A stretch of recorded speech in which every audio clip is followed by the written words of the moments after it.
quick disclaimer, it is already late January and I haven't really edited this yet. So, unlike the previous years where I usually split this up into multiple videos, which makes a lot more sense and should be a lot better, and yeah, I'm just going to make this one big, long video. So if you see this being like an hour and you're like, why? It's because it's best movies, games, anime, and TV shows of 2022. I apologize for minimal editing and a lot of this stuff. I really just kind of want to get this out. But in terms of actual scripts and everything, I was really happy with how I wrote everything out and everything, even if it's not delivered in the best way or anything. So just disclaimer on that, and I appreciate it. And if I wear a lot of the same clothes in some of these, don't judge me. I'm trying out here. But I had a good birthday, got my nails done, so yeah. In a year where, like, a lot of games sucked, a lot of movies blew, and just, like, yeah, a lot of these kind of just sucked in general, I feel like TV was a medium that was just so consistently great, and it really made me go out of my way and spend a lot more time than I have in previous years watching shows. And I mean, like, yeah, we all watch shows, and whatever you watch can say, like, a lot about yourself. But honestly, it makes sense by just the sheer quality of storytelling, production, and creativity that we're getting from these shows, as we get these huge juggernaut giant streaming platforms competing to get more subscribers with whoever has the best show. And while it is quite time consuming, these shows were all kind of extremely worth my time, and hopefully I can introduce you to a few shows that you might have missed this year or haven't heard of. And a quick honorable mention to The Rehearsal, which is Nathan Fielder's new HBO show, where you get to rehearse situations you're either cautious or optimistic or a little uncomfortable and nervous about in as many different scenarios so that you're always prepared for a moment. And it's weirdly a good exploration of the human experience, and it kind of has this dystopian Truman Show kind of feel. I really appreciate what he went for and just thought it like ran with the concept, and it actually turned out to be a lot more eye-opening of a show than you kind of expect. It's like a real team out there. Starting off the list, we have Peacemaker, which it's just nice to get a comic book show that has a strong direction, sense of character, and just a lot of fun to it. James Gunn knows how to balance humor, action, and heart, and that's exactly what you get with Peacemaker. He's a master at taking these like stupid, dumb, kind of minor characters and making them into ones that you root for. Like, Peacemaker is still a comic book show, like full through, but the level of care and polish that goes into it, and just the disregard for our larger universe and connecting a bunch of things, is what makes the show stakes actually feel like they matter, and it makes it a much more powerful journey, and that allows these characters to actually have time to grow and you to really feel like who they actually are. Also, like, you gotta give it up to my boy. Honestly, just really good of an actor. He's great as Peacemaker, he has great comedic timing, he has great physical charisma, and it cannot be understated just how genuinely like pretty decent of an actor he is, where he actually hits those emotional beats pretty well. But for a show that had no real reason to be made, James Gunn was able to craft just such a solid show that has become some of the best DC television that we've gotten in a long time. In a year where, honestly, a lot of the MCU shows just felt like just extra fluff. 25 pounds? No, I ordered 200. The Bear is one of those shows that comes out of nowhere and just delivers a bangish, like tight 8-ish episode drama.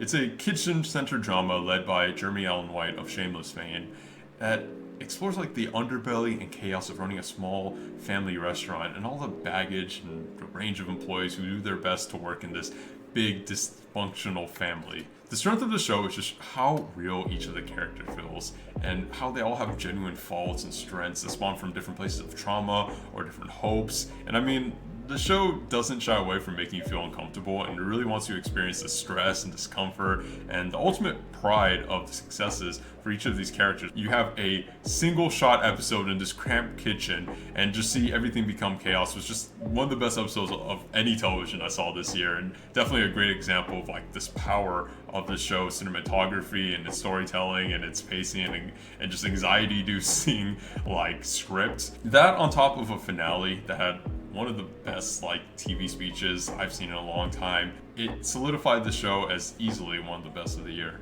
Sorry, can nobody else hear the absolute racket you're making? Just breathing. It's English breathing, James. It is a bit oppressive, actually. Derry Girls is a show I've talked about on this channel a few times. It's a comedy set in Northern Ireland in the 90s during the Troubles that uses great written comedy as a catalyst and a narrative viewpoint of these group of teenage friends navigating the mundane and whimsical issues of high school while trying to make sense of like this crazy dangerous world that's occurring around them. The episodes are usually built around some kind of ridiculous scenario or obstacles that the group of mostly girls have to solve, and then always ends up in some unpredictable or unorthodox while satisfying for the most part way. You fall in love with this group of friends and their families around them due to their crazy fun personalities, but there's also truly a genuine good nature to them. And there's a few scenes where you experience some hard moments for these teenagers and feel the pain and anguish that they go through. As a final season to the show, I'm sad to see it go, but it concludes on itself with such a powerful final series of scenes, and I'm glad I was able to experience this show full and full through. What sucks about The Boys is how it went from a satire into like a true social commentary, and we just gotta laugh along with how insane everything is. It really steps up a lot of the storytelling and the characters in this season. The new characters they add in, like Soldier Boy, are like fan favorites and are just so well done. Some of the other characters that were like smaller characters in other seasons actually get an arc this season around, with like Maeve and Kimiko. Obviously the show's political and social commentary is still a highlight of the show, and each passing season it becomes more and more unhinged and less subtle, or maybe we're just noticing it more because it's becoming more like real life. Herogasm is a perfect example of everything this show is. It's an insane premise with great emotional moments, tense action, and humor. It just shows so much to love about this show. If the show kind of stuck the landing a little bit more, which I won't harken on too much, I feel like I would have moved the show up a little bit.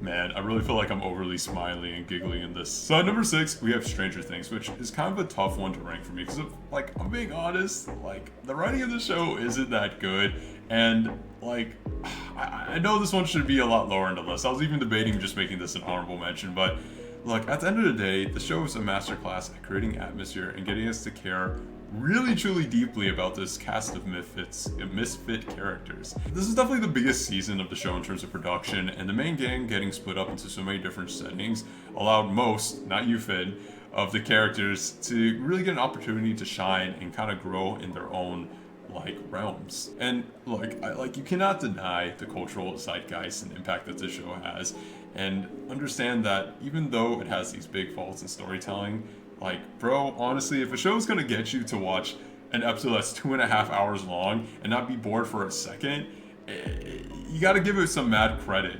And for it being just so seamlessly entertaining. The show is well paced and is engaging, and while it's not as strong as honestly some of the shows even below it, like just the impact and like how much it engages you in these long episodes, like you have to give something just to the sheer entertainment value. Every time you find yourself here, it's because you chose to come back. And watch as my tone gets a little more serious as we talk about the shows with a little more deep messages and themes. Severance is a eerie mystery thriller about workers who essentially split themselves into two people, one for work and one for their family lives. There's a big commentary on capitalism, which if you know me, I fucking love anything that kind of shits on capitalism.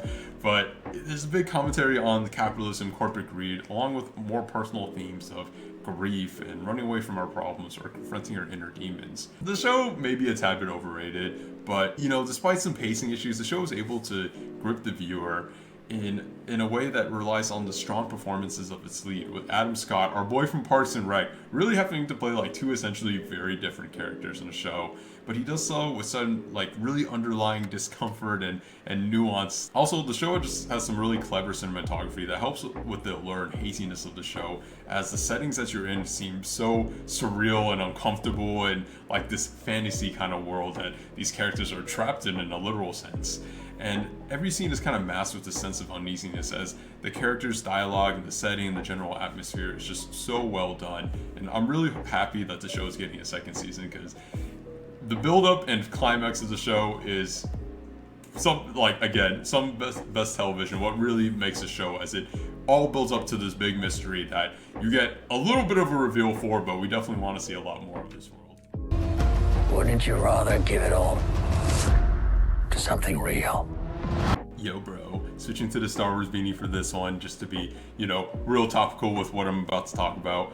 But at number 4, we have Andor, which it's just kind of a Star Wars show I've always wanted. I know it's not maybe the most popular opinion, but I find a lot of the world and non-Force elements of the show slightly more interesting. And I've always felt like, maybe it's just me coming from my love of the original trilogy, that the small rebellion fighting up over the big juggernaut of the Empire is a lot more engaging than more of like the evil versus the light side of the Force. And that's what I got with this show. Dude, as a Star Wars fan this year, like, we got a lot of disappointments. And then this show that comes from a character that honestly you don't really care that much about is by far the best Star Wars content we've got in like quite a while. It just boggles my mind. All the themes that the show goes into and just how like the depths of the Empire that they actually go, making them seem like an actual real, you know, authoritarian kind of evil organization that, you know, seems believable and real to like the world, where you see stuff like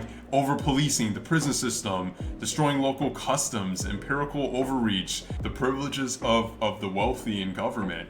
It just says a lot about our current society, but also expands so much on the world of Star Wars, and really just makes us feel like so much more well realized than we've gotten in really any other visual media for Star Wars. And on top of it, they give you complex characters. Again, everyone's flawed. I know Star Wars is a big light versus dark side, but to see characters that are honestly not the greatest people or have sometimes selfish reasons for joining a rebellion, it's kind of beautiful to see like the birth of a rebellion, where we've seen that kind of storyline be done in some video games and some other mediums and Star Wars Rebels and Force Unleashed and stuff like that. But I feel like this is one of the best representations of it because of the sheer anxiety, the stress, and just the struggle to actually create like a rebellion against this, where there's spies everywhere, there's corruption, you gotta trust people, you have your own selfish reasons for doing this. Maybe you're not, you know, maybe you just hate a specific part of the Empire, or maybe you just hate the idea of the Empire, maybe you're doing this, or maybe you're sacrificing your life. And actually seeing people die, like people genuinely losing their lives in order to do this, and seeing people without like magic powers being able to just kind of like escape a lot of these situations, it's just a grounded part of the Star Wars universe that just bridges a great gap between the prequels and the original trilogy that I just absolutely adore. And it just captures the true essence of what I think Star Wars is, right? It shows, you know, you fighting against the overarching power, you know, fighting for the working class, the sacrifice for the greater good, for something bigger than yourselves, and how, you know, fear, control, illusion of power, symbolism of just the troopers and their oppression, and just all the parallels of just amount of visual storytelling in this show, and how it's shot, and just, I don't know, like, you don't see a show this profound usually done for like big franchises anymore because it's a little risky. But like, this could just stand alone as like a really great sci-fi show. And again, the show actually feels more sci-fi, which is something I really wanted more from Star Wars. And like, look, in my notes I just have like 50 billion themes that they explore, because they explore so much in the show with the different characters. And what I love is that the show is not afraid to just say, hey, this is an episode where it's just Mon Mothma trying to get funding for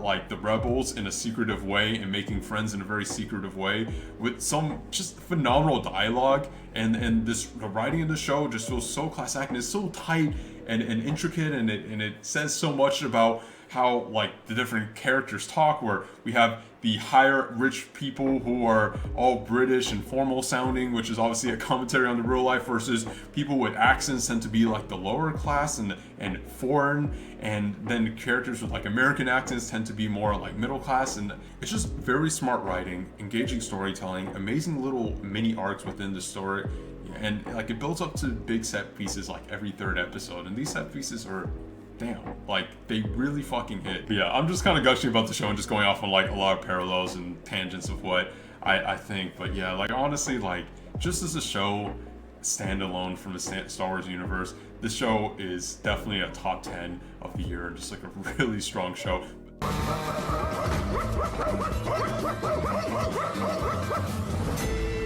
Atlanta just straight up doesn't get the respect it deserves. The realistic surrealism vibe of the show is just so well done. The show is able to deliver like just such humorous and weird episodes, primarily surrounding around the like black experience, touching on, long-standing topics such as like generational trauma and racism, both indirect and direct, along with kind of like newer conversations like white guilt and reparations. So like I only got to watch season 3 for this, and I know the show released season 4 this year and was kind of the finale, and I know that would probably bring the show even higher in my list, but from at least what I watched, like it's already really phenomenal, with season 3 giving a lot of like episodic episodes that were able to explore such a wide range of topics, some in more grounded and some in less grounded ways. The episodes surrounding the core cast are also quite, highlights of the show, as you can kind of see the melancholy growth of Gambino, Paperboy, Darius, and as friends to more colleagues as they progressively struggle more and more on a deeper level, in contrast to like more of the physical and financial struggles that they had in previous seasons. And seeing the show travel to Europe and in different locations was a nice way to expand on the global kind of experiences and reality of the themes of the show. And like I just gotta emphasize on the humor of the show.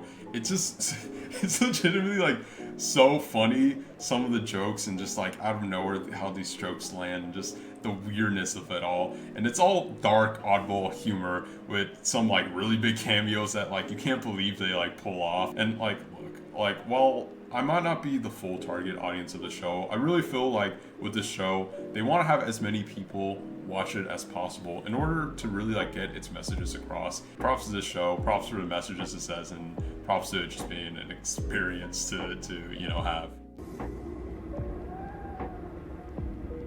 Barry, I feel, is like such a slept-on show. What was once a comedy with some drama elements has become a full-on drama with elements of comedy, with some like really intense, heavy moments just everywhere within the show at this point.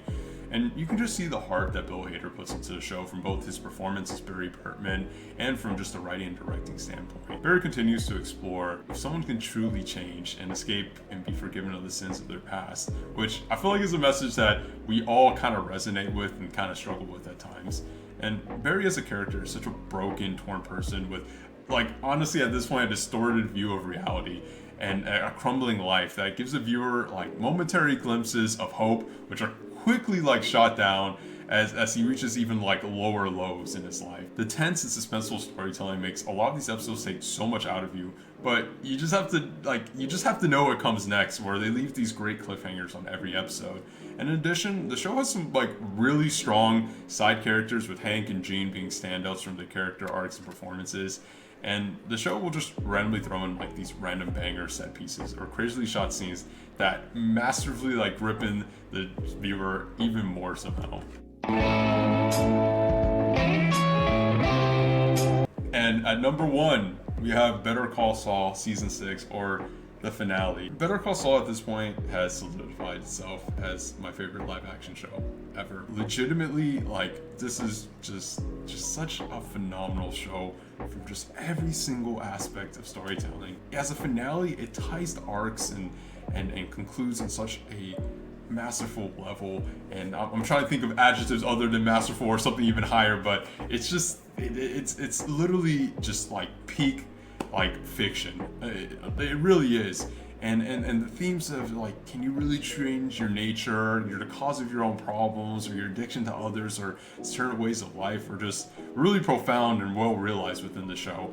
And I'm gonna freeball with this one a little bit more than the other ones, because like I can just gush, about how well the story is told, how well the scenes are shot that keep the mystery and give you such a visual storytelling and do all this crazy creative stuff. But just from like a more personal standpoint, I mean, like, this show just means so much to me, and it's been just such a joy to watch throughout the years. And like, I remember in 2008 when I started watching Breaking Bad with like my dad, and from there on, like, to the very end of Better Call Saul, which is pretty much the end of the cinematic, Better Call drug universe, right?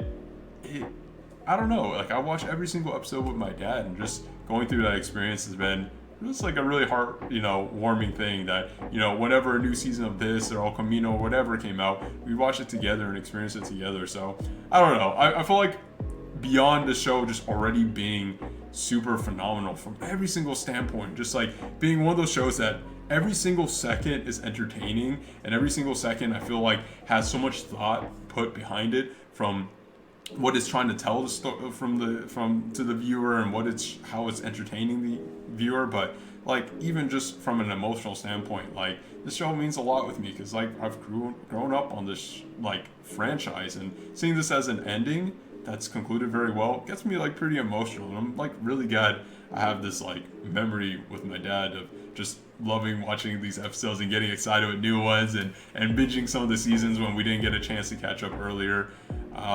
So yeah, I don't know, maybe a little mushy there, but yeah, Better Call Saul, favorite live action show ever, and I think it'd be hard to beat that. And there's just like a lot of great memories surrounding this. So I appreciate you watching. Yet another change to the fringe or whatever. I'm trying to figure out what to do with this hair. You know, that's a big problem in your late 20s. I appreciate you watching as usual, and I know this is a little more ranty and long formed, but just, you know, a lot of passion and joy coming out from all this. So I appreciate the viewership, and a lot more to come. And yeah, take it easy. I hope you have fun. I hope you have a happy holidays if you're watching this during this time, or whatever period in your life. So peace out. Our consequences To losing the Game Awards. Why? How do you know? How do you know? 2022 felt kind of like a weak year of games for me. There's so many games I was like hyped for, and they were either moved to 2023, or honestly, they probably should have been released in 2023, with so many disappointments and messes, and just AAA games just not reaching the heights that they should have coming out this year. And what really helped out this year was I felt a lot of smaller indie games, and not ones that came out of completely nowhere, but ones that just had even better quality than I expected, or a lot of games that I was kind of mixed about and came out and ended up being really fun. That being said though, the top two kind of obvious in this list, which kills a little bit of the suspense, but you know, keep on going please. So without trying to give too much exposition dump, some honorable mentions for the year: Plague Tale, Pentiment, Tunic, Xenoblade 3. Some games probably would have made the list, all seem really fun, but I just never got around to them. Teenage Mutant Ninja Turtles Shredder's Revenge, the toughest name to say. A game that has had really fun co-op, which is something I feel like I don't get a lot nowadays, and you say that every year whenever co-op games come out. I sat down on the couch with 6 of my buddies, only playing games, and this was just a blast to play. It's a short experience, but it's a fun kind of arcadey experience that you can do in your living room. And Ollie Ollie World, a skateboarding kind of indie game I played on the Switch, and like, you don't get enough skateboarding games anymore, and a game that kind of, you know, has a little spice to it, plays a little like personality around it, and it makes it really fun with really fun combos and tricks. I could appreciate what that was going for. And Wordle, like, I know people don't respect this or call this a game or wouldn't be what's usually on the list, but honestly, in a cute thing, like, this is a game me and my dad played every single day this year. It was always an excuse every day for us just to send messages to each other. And like, I know our FBI agent was like completely confused, because all we would be sending is like 4, 5, 3, 2, 1, or whatever, just different numbers of how many it took for us to get it. And we would always know what it is. And the days that we were together, we would try to play it together and kind of race and guess and help each other out, or like make it a competition. So yeah, thanks Mortal. Just a cute excuse to hang out with my dad, and yeah. Pokemon Legends Arceus was a pretty unpolished game with a lot of fun ideas. It kind of lets you live that fantasy you always dreamed about after you get through the years of exposition in the beginning of the game. The biggest strength in this game is just when you're just messing around in the overworld, right? When you're dodge rolling Pokemon, when you're throwing the different kinds of Pokeballs, you have, you know, kind of casual Pokemon battles that aren't too strategic but still have a lot of fun to them. The story is serviceable, and it'll kind of get you through the game. And while there is way too much dialogue and like slow parts of the game, when you are just doing the main stuff, when you're going to these cinematic boss battles, right, you're having a blast, and it's kind of giving you an experience that you didn't have in Pokemon in any of the other games really thus far. And even though the franchise is 25 years old, right, it's cool that they're taking a first stab at it kind of approach to something that we probably should have gotten a lot before this. But that being said, like, it's still a fun game, while a messy one, and I hope it gets expanded upon in future iterations. With like Gen 9, I don't know, I was hoping that would make this place for the 10th place, but that game's just too buggy and shitty for me to really put up there. Bayonetta 3 felt a lot like what No More Heroes 3 felt like last year. It's a fun game to burst through with a lot of like fun, wacky like mini games and combos and like side missions and just different like sections to the game, but it feels kind of clumsy and dated. Bayonetta 3 definitely goes for a more quantity over quality approach, where the big gimmick of this game is that you can summon these big demons and fight with them. The problem with that though is that none of the like monsters feel super like tight to control with. It's more of like you summon them, you hit a few times, and honestly in most of the game you can just win with that. But that being said, it still offers a lot of like cool like kaiju battles or dance battles or rhythm battles or on rail sections or shooters and like all the stuff that you wouldn't expect in a normal action game. It's there, and the core combat for the most part is still pretty solid. I don't feel like it feels as fresh as it did in like 2009 with the first Bayonetta, but you also get a new character this game, Viola, which I know a lot of people are going to be kind of mixing her as a character, but I liked her a lot. I thought she was clumsy and cute and everything, and you know, it changes up the gameplay a little bit and gives you a new character to kind of play around with their moveset and everything. But the biggest strength of this game is still just the personality. Man, there's like 50 dance sequences in this game, which are all pretty tantalizing. There's amazing music, there's cool designs, the settings that you go to and the story are serviceable, I guess. And you probably are not going to want to do a lot of the side stuff unless you're like a big hardcore fan. But if you're just kind of bum rushing this game in 8-9 hours and just having fun with the main story and not thinking too much of it, it's a fun time and something that we don't get as much of anymore. This probably would have been my favorite game as a wee lad. Lego Star Wars The Skywalker Saga takes you through the 9 main Skywalker movies and lets you just kind of explore the worlds of those movies and run missions of some of the big set pieces of those films. Unlike the complete saga back in the day, which like one of those games I just replayed over and over, and I bet a lot of people who grew up in the same time period experienced too. The missions are kind of a disappointment, right? They feel really short and cheap, and like some of them are like big and exciting, but for the most part, they kind of put most of the effort in creating these like really well crafted worlds. And if you're a Star Wars fan, right, just seeing these worlds that you see in the movies, right, but then also seeing some detail behind them and some secret stuff that you wouldn't even see behind the scenes is really fun to explore. I mean, like you'll run around Tatooine or you'll run around Coruscant and you'll explore these places you might have seen a glimpse of in the movie.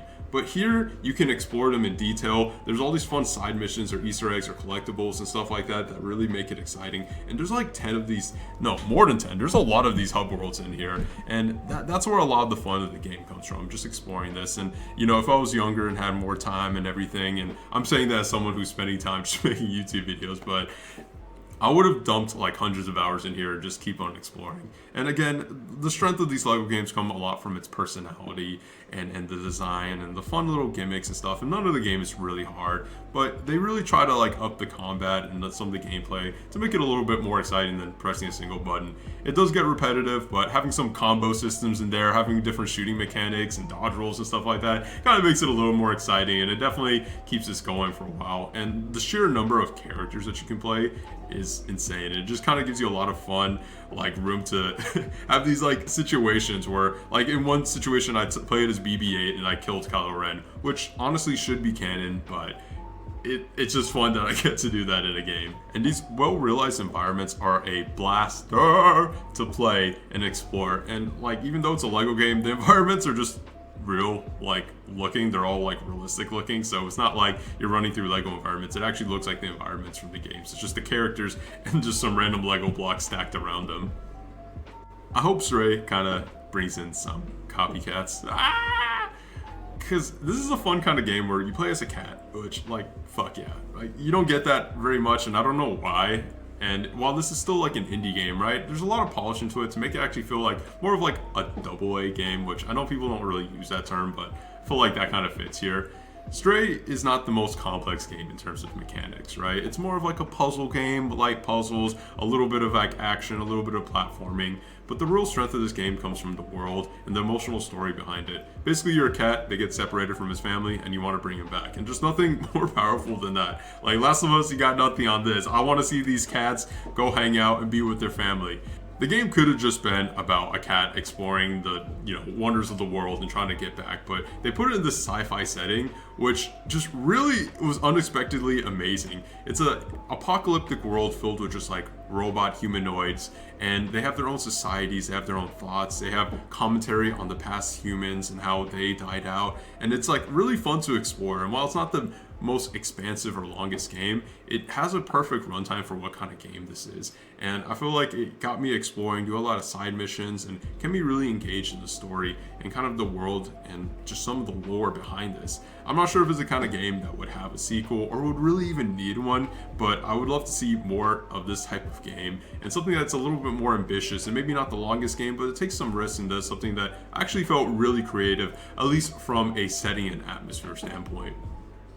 Man, I feel bad for Horizon Forgotten Lords Land, Horizon Rise of the Machines, or for, you know, the second Horizon Metal Dinosaur game.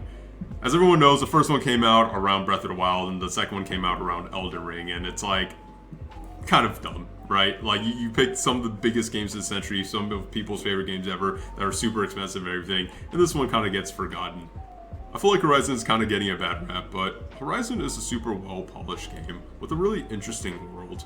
The game stumbles a lot when it tries to tell you an engaging story that kind of makes sense of everything that's going on. If they just gave us the setting that we are presented with and just let us explore that would be fun, but they try to go really sci-fi with this and add in space and everything, and that's where the game stumbles a lot, and it makes the story and the characters really forgettable, as a lot of the writing is pretty bad.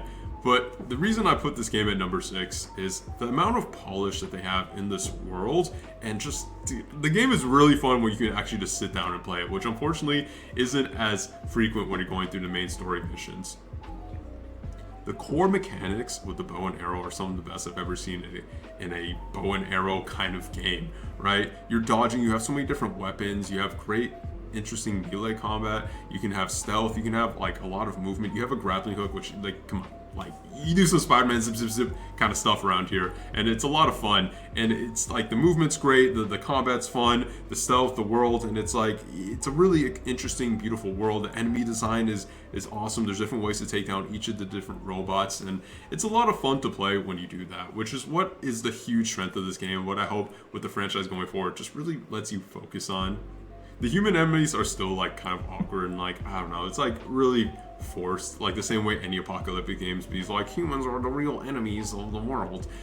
But the franchise is obviously doing well with like a bunch of spin-offs and DLC coming and everything. And if the game just like really focuses on its strengths and kind of just lets the story be somewhat interesting, because some of the lore is cool, it's just not told in an interesting way. If they really follow their strengths, I think this franchise can become an even better franchise than it is now. Before it is right now, it's I don't think a game of the year kind of thing, but definitely like a top 10, where it's sitting here at number 6.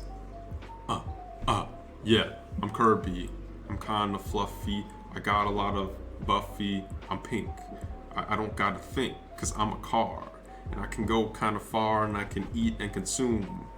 Ate anyone else in the room. Yeah, that was just straight off the top. So I mean, like, I know impressive, but let's move on from that.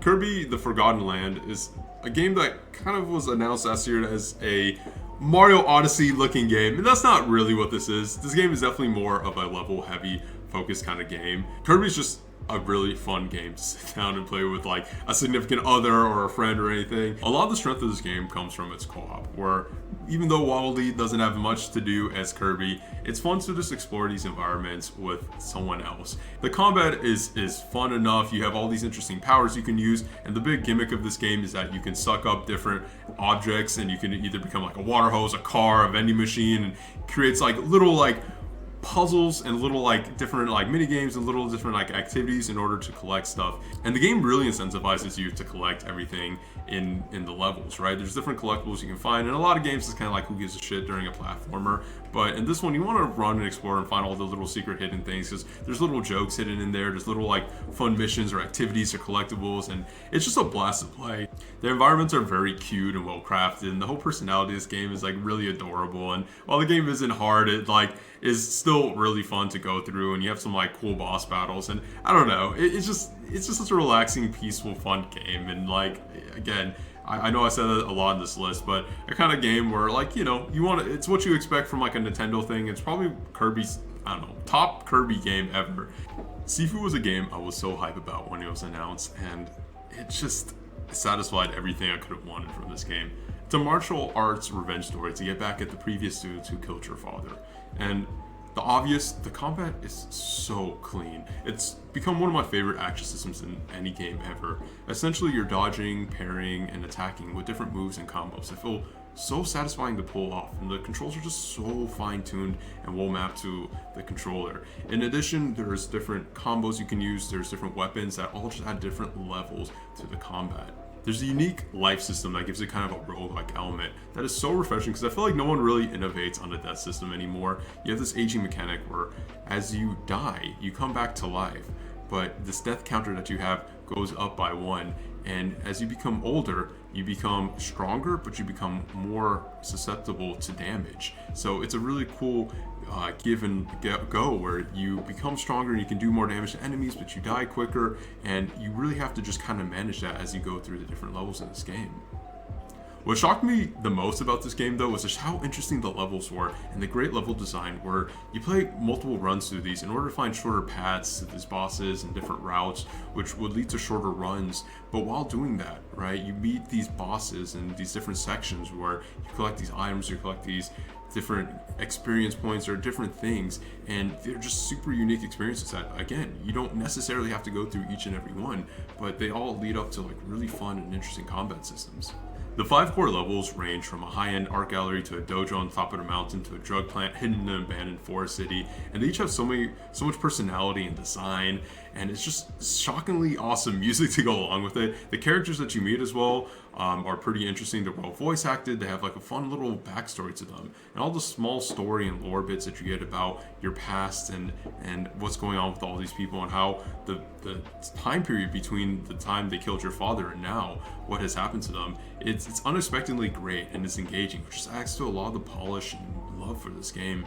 The 5 core bosses, which are basically the set pieces at the end of each level, are really well designed and surprisingly emotional, and they force you to master a different gameplay mechanic, and each one will kind of be a weird blocker until you really master a mechanic that was teased throughout the enemy designs in that level, but really forces you to know it very well, whether that be parrying or dodging or being aggressive or learning how to use different weapons. The game is hard, like no doubt about it, and that's like a big topic about the game when it was coming out, but I know it's just such a fucking generic thing to say, where I felt such pride as I got better and saw the gradual growth of myself to the exponential growth of myself, of just getting better at the game. And I feel like for a lot of games that are like kind of coined that phrase and everything, it's not really the case for me. But here I really was like, from the first day I played it to the last day I played it, I was like, yo, like the growth I've learned and how much better I got at the mechanics and everything is insane. As the first run you do through this game, you probably barely get through the first level before turning, I don't know, 80 or 70 or whatever. And even though the game has you replaying the same levels over and over, it never gets boring, because you can go through different paths, have different upgrades, go to different approaches, use different weapons, and it's just, you're really learning new mechanics, and it stays fresh. Even though the game isn't super long, the amount of content they pack into each of these levels is amazing. So yeah, I'm gushing over at this game, and honestly, I don't know, maybe this should be higher, and I don't think there's really anything that holds it back, aside from just the sheer scale and impact that some of the games above this have, except for one which is just a personal favorite. But honestly, I feel like this is a game that, while recognized by a small community, didn't really get that much love and didn't win really any awards, and I feel like it should be one that gets a lot more recognized, and I hope a lot more people get to play it. Neon White straight up is just the most fun out of any game I've played this year. It's a speedrunning shooter platformer puzzle game where you have a card system that gives you different weapons that each have different little perks, whether that be zooming straight forward or having high jumps or grappling to different buildings and stuff like that. It's a really hard game to explain, and it's even more confusing sometimes when you're watching it, just because of the sheer speed that you have. But like, look, straight up, even if you're not into speedrunning, the gameplay is just so unique and fresh, and just such a weird system that it engages you. It makes you think about the different possibilities of like playing each level. There's like over 100 levels or something like that, so a level could take you 10 seconds or it could take you like 5 minutes, and the range in between that, in order to get different goals or to find different pathways or to do it in a way where you have less damage or whatever, it's just so engaging and fun. And it's all wrapped in this kind of anime personality thing, which to a lot of people would probably cringe, as the story is, you know, you're in the afterlife, you're trying to figure out what's going on as you have amnesia and you meet other tropey, yeah, like really tropey characters that are all like based off different colors and names, and like, while that's not the most unique, it's still like pretty funny. And Steve Bloom is the main voice actor, so it's just fun to hear his voice and kind of how he's having fun with the character and everything like that. And even if you hate the story and everything, you can skip that all, but it's just like a fun, really, I don't know, somehow picked on everything I like, where it's like an anime wrapped up in a fun, quick, speedrunning combat system, and it's super unique, refreshing, and has a fun little story if you really want to get into it, and some collectibles and everything. And yeah, I don't know, it's such a weird game, and I don't know, maybe my favorite of the year, but it's one that will definitely be something I remember for a long time, and I'd love to see like more of this in the future, and I'd love for more people to play it because it's pretty niche, and while the people who play it love it a lot, just not enough people have played it in my opinion. I really feel like you can see my tone shift from whatever game we're moving to, where the bottom of this list was very like, you know, they're pretty good, and then to like now where they're like phenomenal. God of War Ragnarok tells such an emotional story. If you're into games at any level, you've heard a lot about God of War Ragnarok, and pretty much everything about it is true. The storytelling is phenomenal and is super engaging and keeps you on the edge of your seat with twists and turns that feel earned, but really kind of keep the viewer on their toes. The performances are honestly better than anything you see in movies half the time nowadays, with the characters really coming to life, and the voice acting, dialogue, and just phenomenal writing keeping you engaged, whether you're in big story cutscenes or you're just exploring little environments, and the characters are just kind of quipping back and forth with each other. I personally really enjoyed the combat. It feels really weighty and meaty and heavy as you play as Kratos with all the different weapons and everything. And without trying to have any spoilers, the core weapons that you have in this game have a lot of customizability, and you can go for different builds and approaches. And while it's not the same level as the #1 game on this list, it still gives you like quite a bit of options for how you want to approach combat, for which weapon you decide is your favorite. And slight spoiler, but you get to play as Atreus in a few moments, and while that isn't the most robust combat system, it is a fun change of pace as you play as a character who is kind of the opposite of Kratos, one who's a lot more agile, smaller, but does less damage. And on top of that, the game finally lets you go to the 9 realms that you kind of really wish you could have done in the first God of War. And here, not each one is pretty well realized. There's definitely some favorites, but when you go to these worlds, you still have the fun exploration that you can go through. There's so many side missions in this game, which honestly kind of better than the main missions, and you can just kind of find these different creatures, learn to do this different Norse lore, meet these other characters, have these fun boss battles, and everything here for the most part is improved from the first game in terms of gameplay, from side missions, from level design. I will say where this game stumbles is two main things. Its ending is pretty anticlimactic for what it was going for. The emotional beats still really hit in the ending, but it just didn't hit the Ragnarok that I was kind of hoping for, and it's kind of underwhelming in something that should have been such a fucking memorable set piece, experience level, whatever. And the pacing, I have to bring it up. Unfortunately, the pacing in this game is pretty abysmal in a lot of places. I'm all for like walking and talking, but in some of the weaker moments, you're really just doing a lot of walking and talking with characters who are not as engaging or interesting. And it's like, the game is really fun when you're running around doing these side missions that each have their own interesting stories built into them, but when you're doing the main mission, a lot of times you're just hoping for those to end, which is not something you should feel in a AAA game that's so focused on its core story. But with all the memes and everything, I think the game maybe was a tad bit overrated. I don't think it's like a 10 kind of game, and it's close in quality to the first God of War in my opinion, but where it excels really strongly. It's a blast of a game, and I hope this franchise continues for a lot more time. And I'm excited to see where the franchise goes with either Kratos or Atreus, or whichever worlds end up and whichever mythologies they end up deciding on. Oh, so obvious, yet I know. Like, I know it's a safe choice, and I don't know, maybe Elden Ring is not my personal favorite game of the year, but it feels wrong not making it #1. Like, I'm gonna come at this from a person who doesn't really love the mainline Souls games, right? Because everyone gushes about it, especially when you're a Souls fan. But someone who's not really that big into it, Elden Ring really just makes you want to explore it.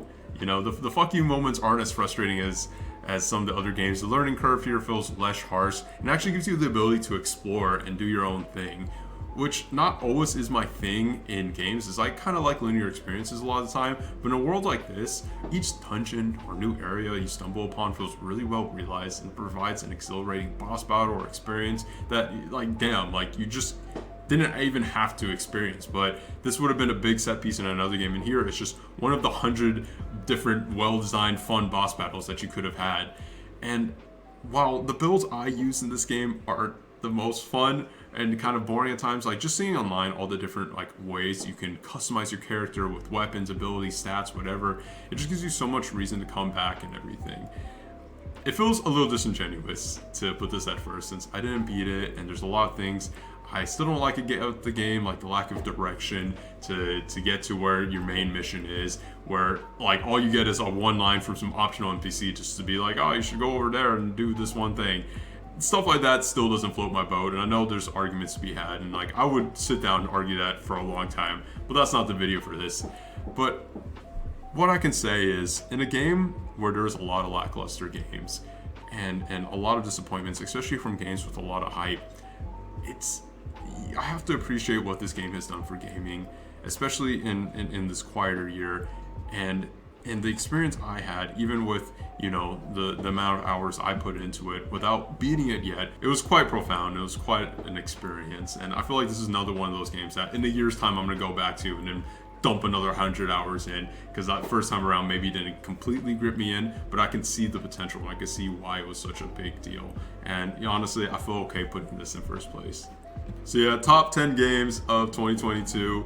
Like I said, I feel like this year was kind of a mixed bag. The top games are probably going to be some of my favorite games, you know, of the decade.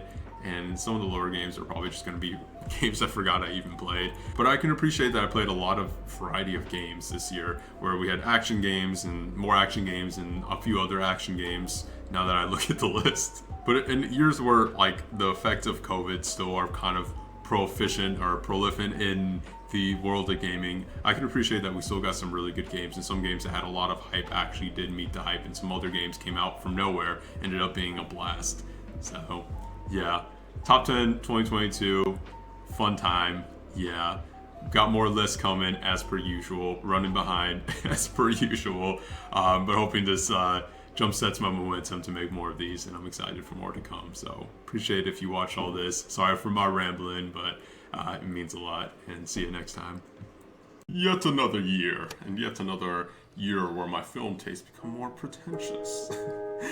So when talking about film, kino, whatever you want to call it, I feel like 2022 was not amazing. It wasn't like disappointing, because a lot of the films weren't bad, it just wasn't as many great things. While I feel like this is a pretty strong top 10 list, I don't feel super strong about the placements, if anything, except for maybe the top 4. Just a few honorable mentions to After Yang, a A24 movie that I watched like half of on a plane that's really good, just didn't get around to. All Quiet on the Western Front, which is that World War II from the German perspective Netflix movie that I know is really good, but it's like a 2.5 hour heavy movie, and I just didn't get around to doing that while sitting in my house alone. The Pinocchio movie from Del Toro is an amazing example of stop motion animation. It was a joy to watch. Just barely missed this list in my opinion. And then Turning Red, which honestly I feel like kind of deserves a place on this top 10. I know some people like really hate it, and it's wokeness, you know, it's liberal propaganda, but I really enjoyed it, and I don't know, I feel like it just kind of didn't fit completely in this list, even though I think it is a top 10-ish movie, and I just spit there, which is wild, but I'm not going to re-record this. So starting off at number 10, we have Marcel the Shell with Shoes On. It's a movie a lot of you probably haven't heard of, just because, you know, I'm indie like that. But Marcel with the Shell with Shoes On is a quiet, heartfelt film about the importance of community, fear of change, and truly appreciating the simple and small things in life. The lead of this film is Marcel, who is literally a shell with some, you know, fly-ass kicks on, who has recently been separated from his family as he navigates the day-to-day living in this, you know, big, recently occupied home that he continues to work on his plan to find his missing family. There's such a pure hopefulness and earnest to this film, with some quiet moments and some shots that really give you time to reflect on, you know, just the simple joys of life. Marcel has this like simple, childlike wonderment of the world that is both cute and wholesome, that also serves as basically the key messages that this film is trying to provide. I'm glad I didn't go down a dark path with this film, like with some contrived plot twists and some dark elements, which it had many chances to do. And while it does have some themes that are maybe a little bit heavier, it's still a simple, heartwarming film that can be enjoyed by all ages, and that has, a lot of comments on just life and can move its audience in different ways depending on where you're coming from. A powerful, somber film about addiction and dealing with grief, The Whale is carried by an Oscar-worthy performance from Brendan Fraser, who is transformed through some amazing makeup work. It's a stunning piece of work that a movie is able to take place all in a single, fairly simple apartment that is able to give you and tell you so much about the character and from just some of the subtle details around him. And it really gives the movie this claustrophobic, isolating feeling that really gives the viewer an introspective view into the reality of what the lead character is going through. The side characters are all pretty well written, which help expand on the dealing with grief and regret motifs of the film, and showing the effects of Fraser's character's addiction and how those have effects on the ones around him as you see these strange relationships he's trying to carry on. The movie also tackles some really more hopeful things, such as exemplifying how all people are amazing in their own way, enabling others from a place of love, and the importance of knowing your truth and facing your regret head on.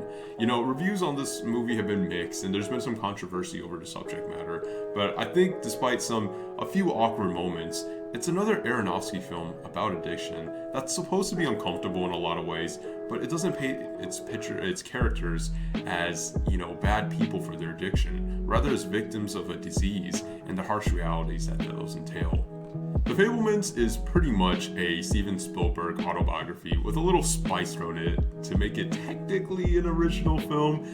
People were hating on this one as well, saying that it was, like a self-jerk-off film of the film industry's obsession with glorifying film as, just a peak high art to general audiences. But, I found it more of a heartwarming film of a young boy who finds his love of film through some dreamlike wonderment, escapism through film that really is where the film exceeds. There's some great performances from the young lead and Paul Dano as Spielberg's fictional genius but emotionally tragic father.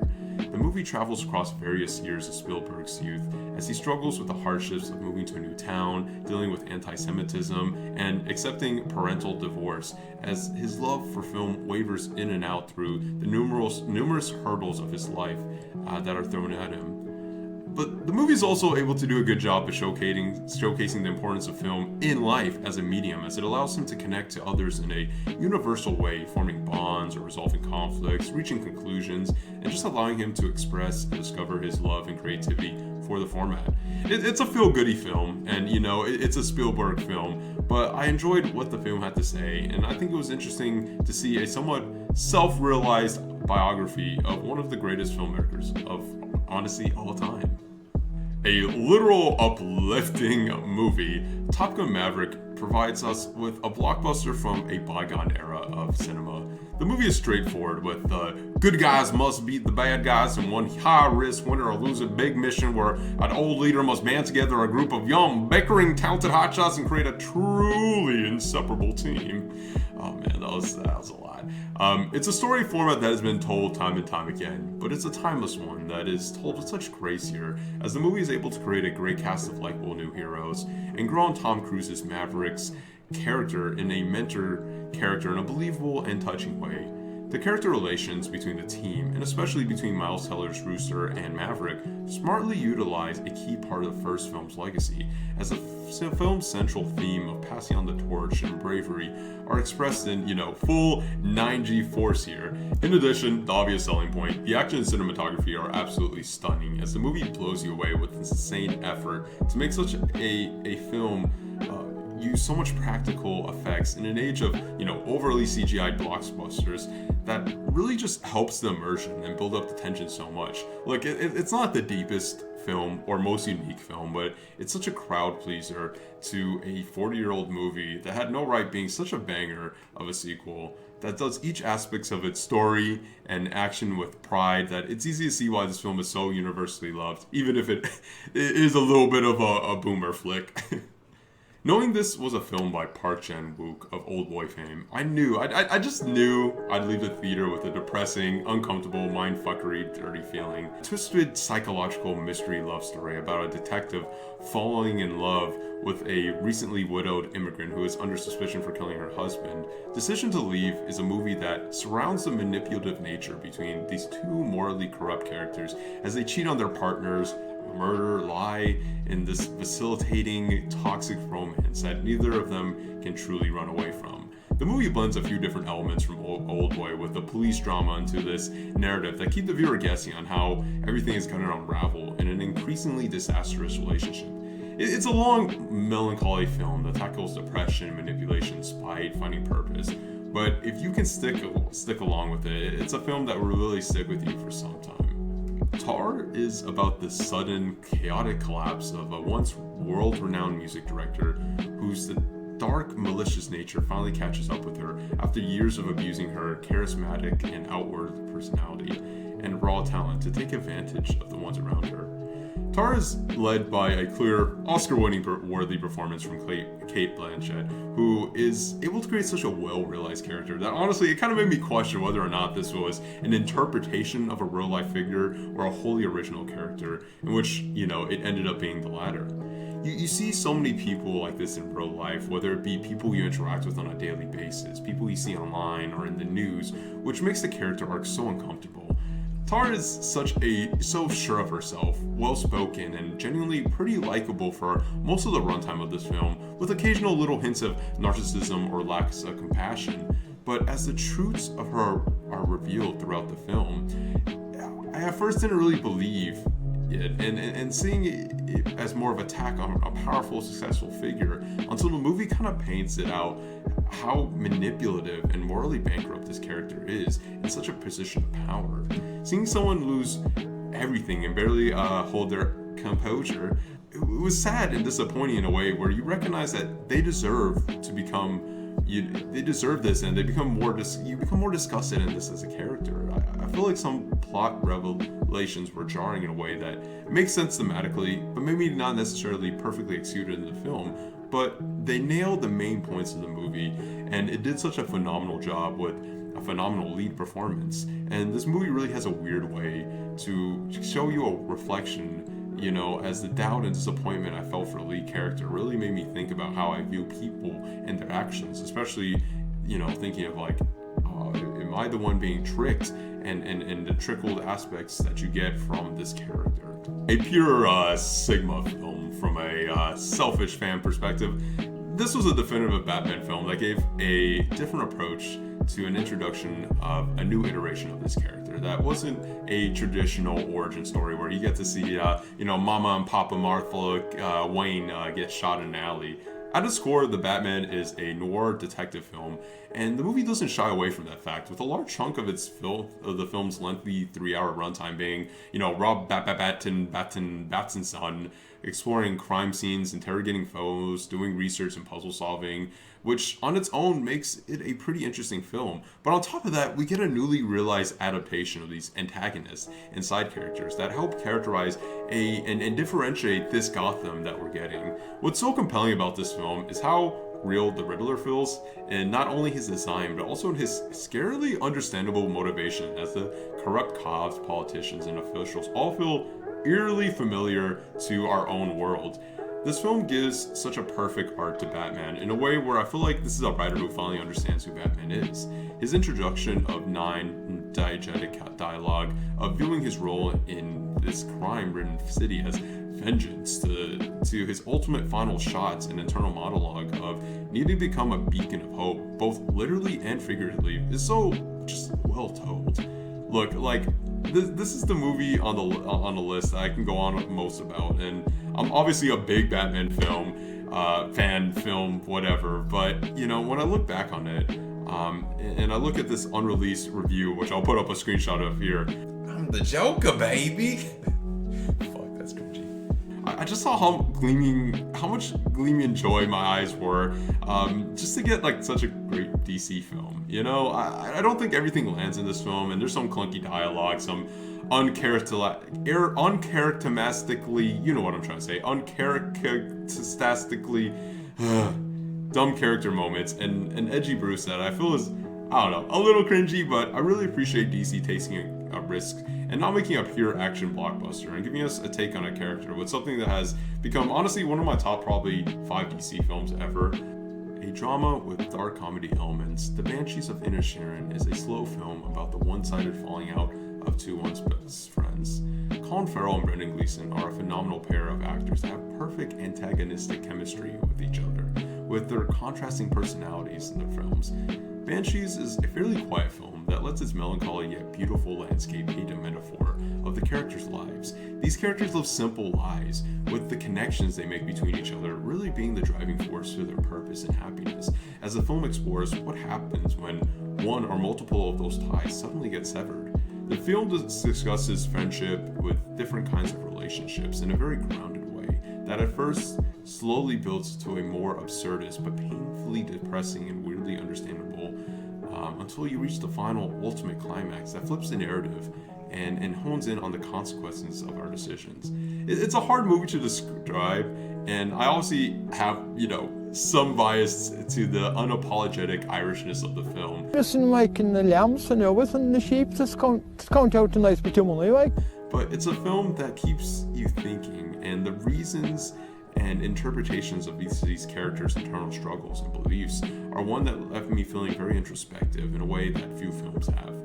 This is the kind of movie that, you know, we're just kind of lucky it got made, because we're never getting a high budget Robert Eggers film again like this. But, you know, I'm really happy that we did. The Northman is a brutal, heavy Viking revenge tale that is a captivating Shakespearean masterpiece of some of the highest caliber of cinematography, set design, performance, tonal buildup in the industry. The movie wants you to feel disgusting and broken, as the characters in this film are, as the movie puts, some of the hardest to watch scenes of the year, with some gruesome, heinous acts that only serve the themes in the film in an unpretentious and honestly sadly historical accurate manner.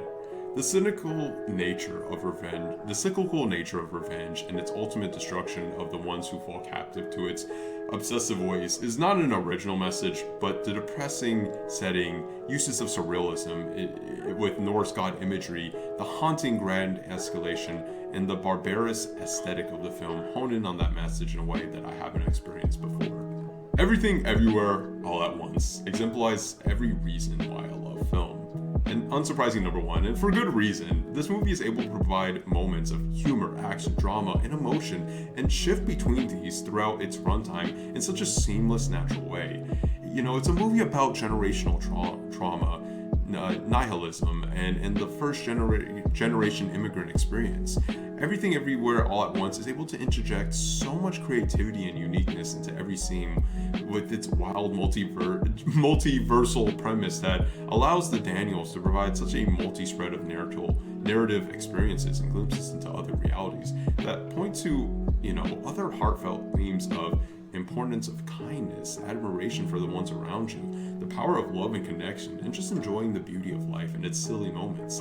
I just love that we got such an untainted original film, gleaming with the director's vision and the personality, where they're able to excel at making you feeling so much for these ridiculous sounding scenes that just work so well. In an attempt not to spoil anything in case you haven't seen this, you know, there's a scene with literally 2 rocks in a valley with no spoken dialogue that is, you know, really the best film scene of the year. Or maybe just one of my favorite film scenes just of this era of film. You know, I cannot praise this movie enough, and that goes without even saying anything about the outstanding performances from Michelle Yeoh. Please do yourself a favor and go watch this if you haven't. So yeah, that's my top 10 films. Like I said, this top 10 is really strong, and I feel like the top 4 films on this list are definitely strong contenders for just like a best film. Some of my favorite films of the last, you know, couple years. While I think overall 2022 had a lot of movies that didn't disappoint, but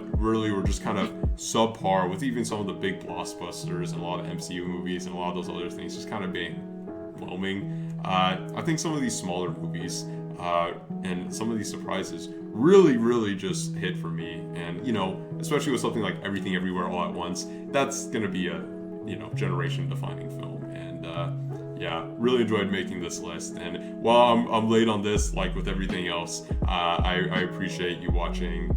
And yeah, more top 10 lists, I guess, included in this video to come. I really feel like anime is pulling a lot when it comes to just the sheer consistency and quality of content that we get time and time after, again, with just so many hype shows coming into 2022 and all of them really meeting or exceeding expectations a lot of times, with fall 2022 being one of the most goated years of anime ever, honestly. And it makes this ranking really hard, and that's why going into honorable mentions, I got quite a few. So first, Dragon Ball Superhero, just the greatest name, and Jujutsu Kaisen, the Zero movie monster thing. Both are movies that were to see in theater with a bunch of other weebs. Tekken Bloodlines was a great little hero's journey that also serves as kind of a introduction to the Tekken universe, a great Netflix show to check out. JoJo Part 6, it really didn't do it for me. David Production always does a great job with their adaptation, so it's not really on them. It's just kind of a huge bummer because I just don't like the way the story played out, and I think I can go on about that for hours, but still an honorable mention for me. Demon Slayer Entertainment Arc, I kind of still stand by the statement where I think Demon Slayer from an animation and from a fight perspective is phenomenal. They probably gave us the best fight we got all this year, and that was several episodes of that season. But I still feel like it was kind of lacking in a story and character perspective, which makes it hard for me to really give it a top 10. And then Dress Up Darling Just 'Cause Horny, and Komi-san Season 2, which is just a really cute romance anime. I don't think it stood up as much as Season 1, which I ranked, I think, in the top 10 last year.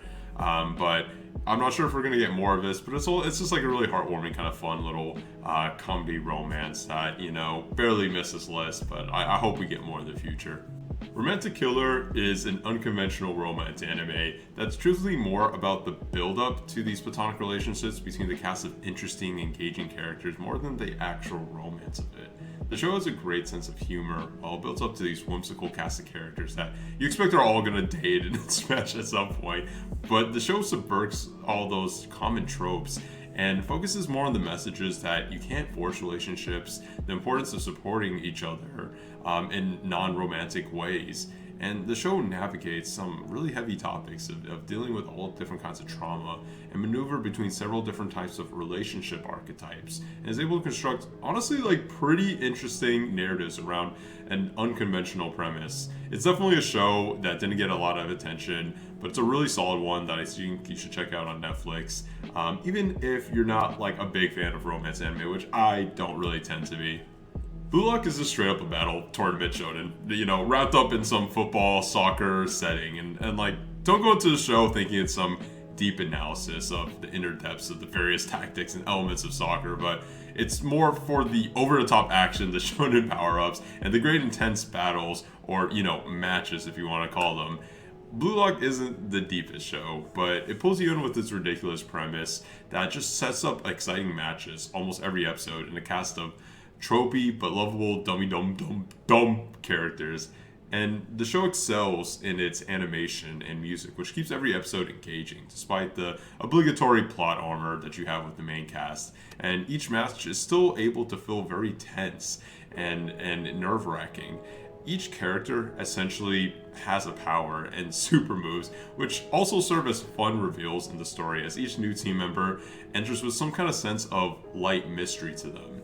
And also, it's just perfect timing because the show matched up with scarily real similarities to the World Cup and for Japan, and even the shots that they took were pretty much some stuff ripped right out of the anime. So it just added a lot of the memeable potential to the show, and I'm glad it kind of brought a little bit more attention to the show that honestly deserves it.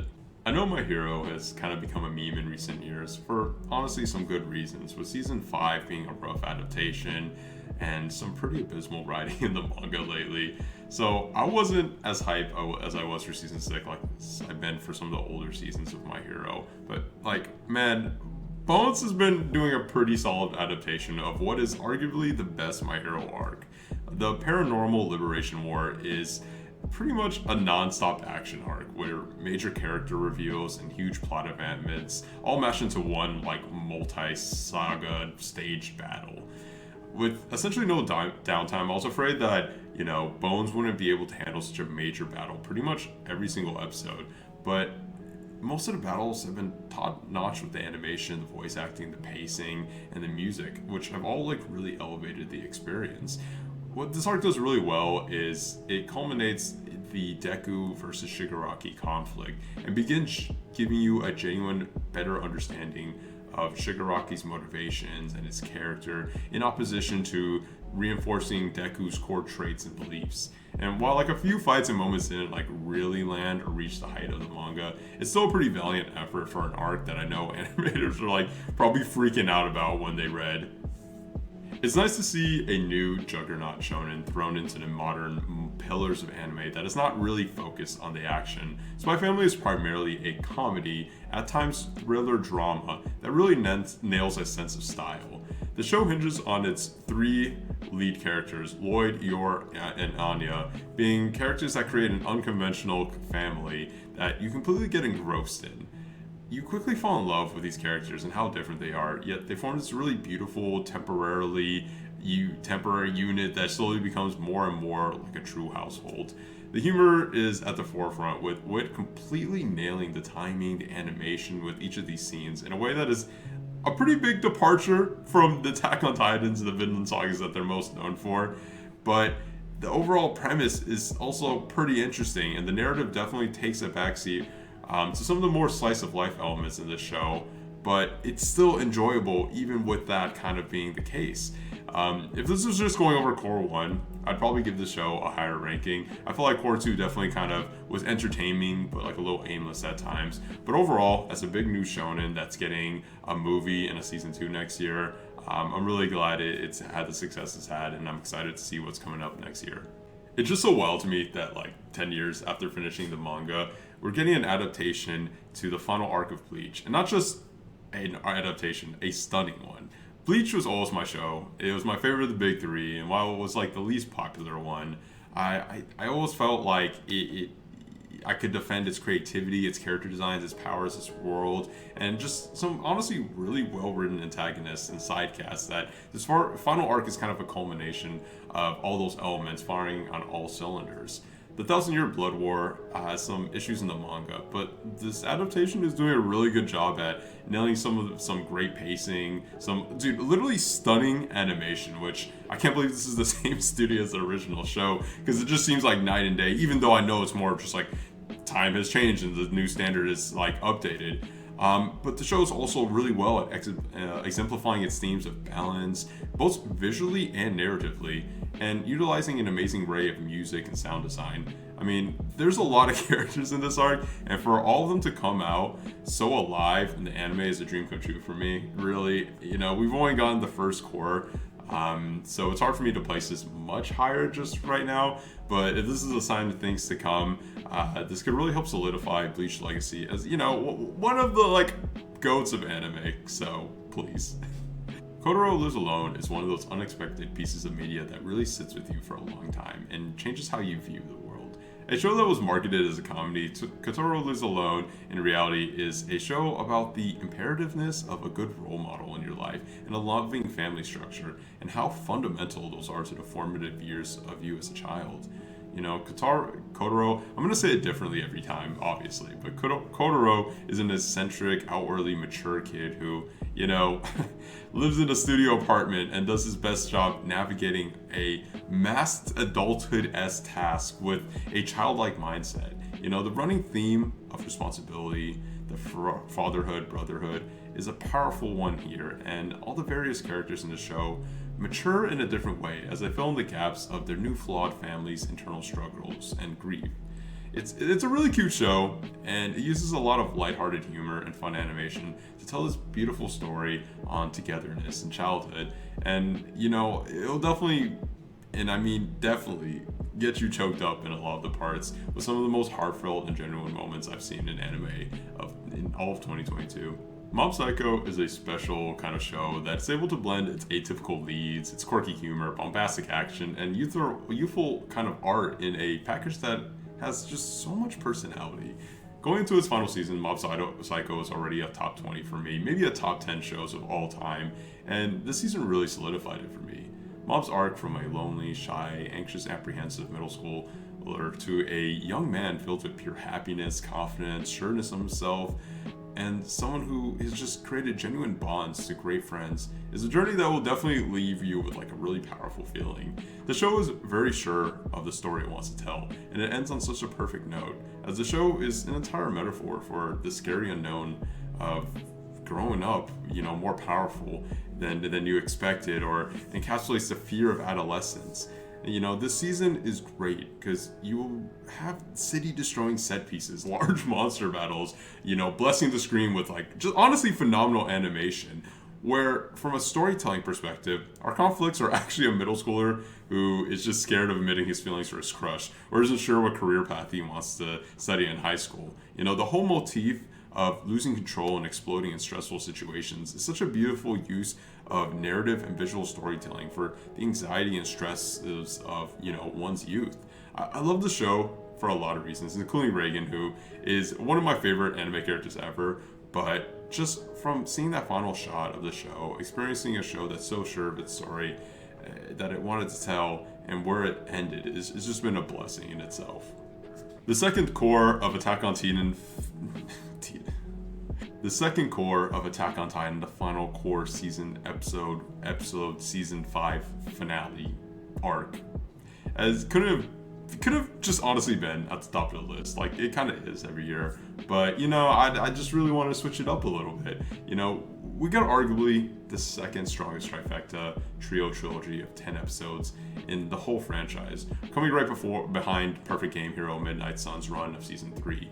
And despite these phenomenally emotional and chaotic action scenes that start off and end this core, the best episodes are these insane, mind-boggling plot twists, and the slower episodes that unravel the new sinister layers of our honestly essentially unrecognizable protagonist and his cataclysmic and beautifully orchestrated plan. I mean, we get some of the franchise's best moments with Greece's mental breakdown, the start of the rumbling, Aaron's reveal, Reiner's force speech, the major sacrifices, and the Jaegerist's final stand, which is extremely impressive when thinking about a show that is built on so many great standout moments already.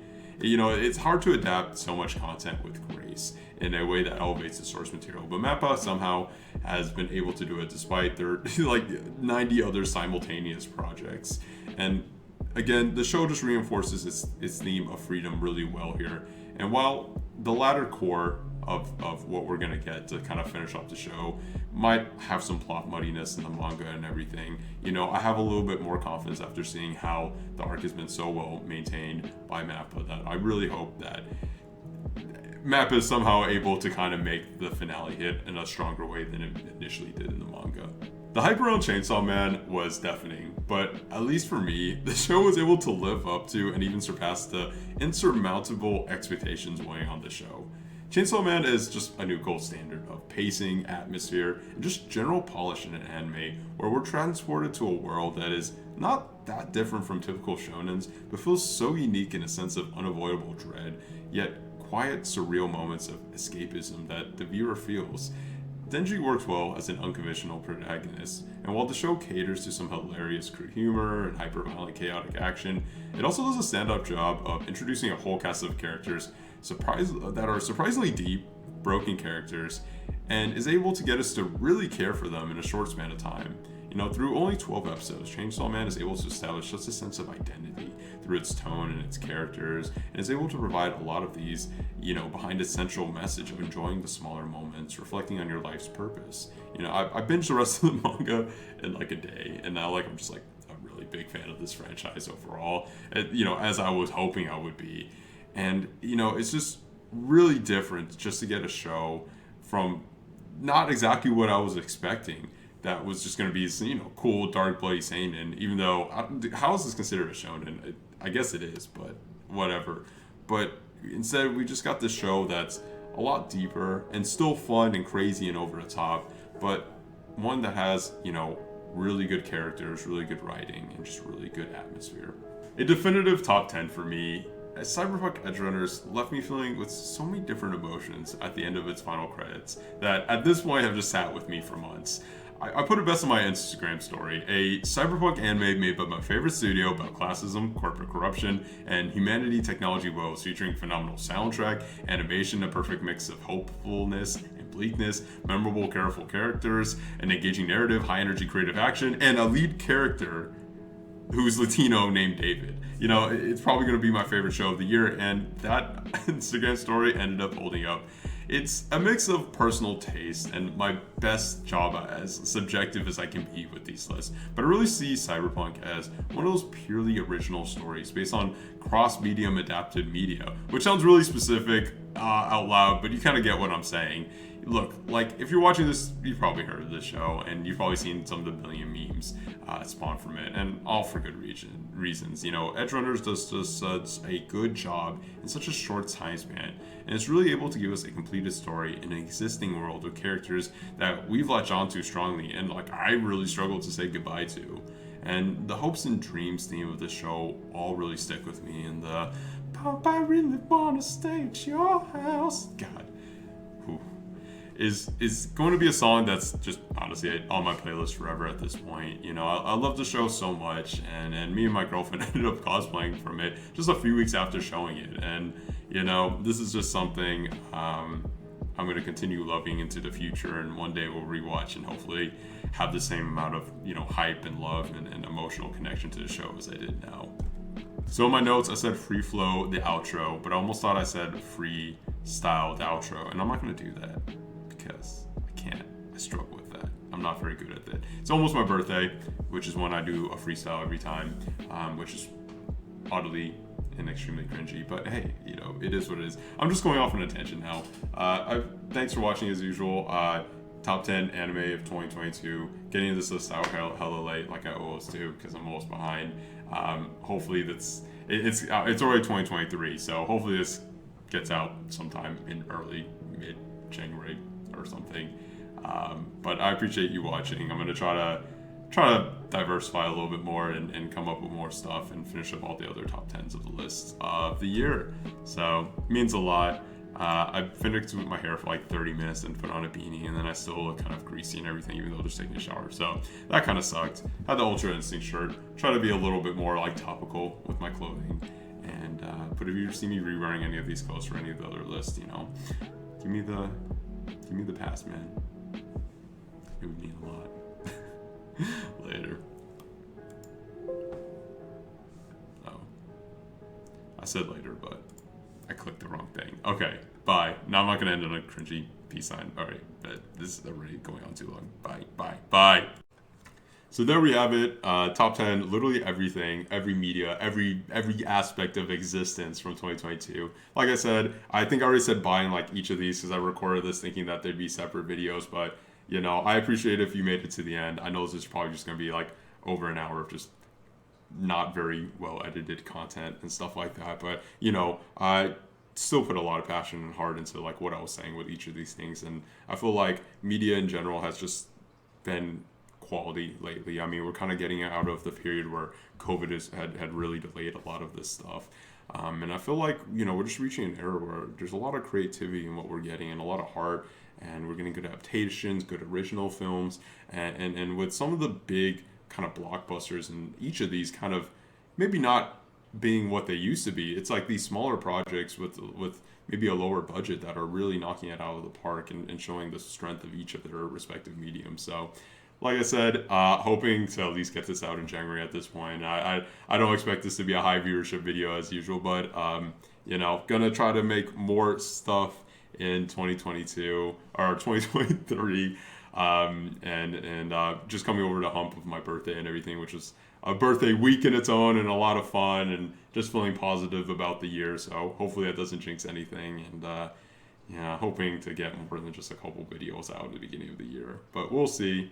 Also going to try to go into the realms of TikTok, which kind of cringe, but I think I can do some of that and toss some shorts on the YouTube channel and be a lot of fun. But yeah, this is just me rambling again. There's already like a million hours into this video, so thanks again. It means a lot. Yeah, I think I'm going to go see Puss in Boots. So that's just going to give you an idea of when I'm filming this. It's January 19th, and we'll see when this is actually complete.